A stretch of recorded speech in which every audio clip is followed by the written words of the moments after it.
confident that we'll get the agreement on the budget, that America will not default. And every leader in the room understands the consequences if we fail to pay our bills. And it would be catastrophic for the American economy and the American people. The U.S. has never defaulted on its debt before. An increase of the debt limit would not necessarily mean new government spending. It also allows the government to borrow money to pay for what Congress has already approved. Economists have warned a failure to reach a deal could plunge the economy into a recession and lead to millions of job losses. Fox News' Hillary Golson is taking a look at some of the ways the debt limit could actually directly affect all of our lives. That's the whole purpose of having money. You pay your bills. Everything in life is not free. Paying the government's bills. That's the easiest way to understand the debt ceiling debate or debacle, depending on how you look at it. The debt limit caps outstanding federal debt.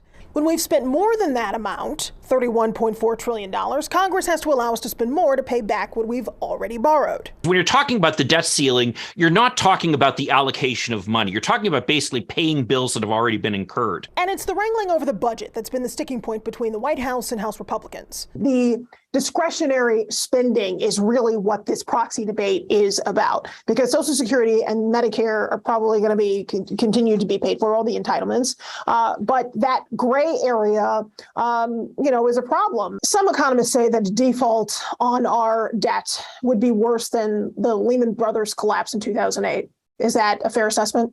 Yes, this would be an unparalleled economic crisis in the United States history. To be clear, President Biden has said negotiations are about the outlines of the budget, not about whether we're going to pay our debts. But no one can predict the future. So if we were to default, what's next? What would go first? What would be the first thing on the chopping block, entitlement-wise?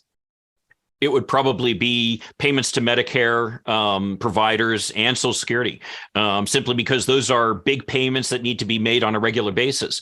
And the biggest thing that the U.S. government is going to want to do is that they're going to want to protect the credit of the United States. And to do that, what they're going to have to do is keep paying on the Treasury bonds, and everything else is going to have to come beyond that. The Treasury had a plan back in 2011 when debt default reared its ugly head before. Auctioning those securities out in the free market, you are increasing our debt, and eventually you are still going to run out of cash. You're going to run out of money to be able to do that, and the extraordinary measures become even more extraordinary. To your knowledge, has that been updated by the Treasury? No, I don't think it has been updated. I haven't seen anything to indicate that it's been updated.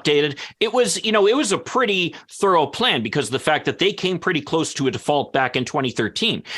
So the fact that they had kind of come to those lengths and preparations is probably a good basis for what they're looking at now. A couple of other ideas being bandied about.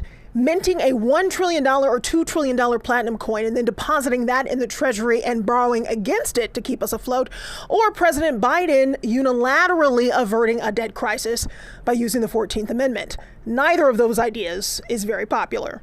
Hillary Golson, Fox News.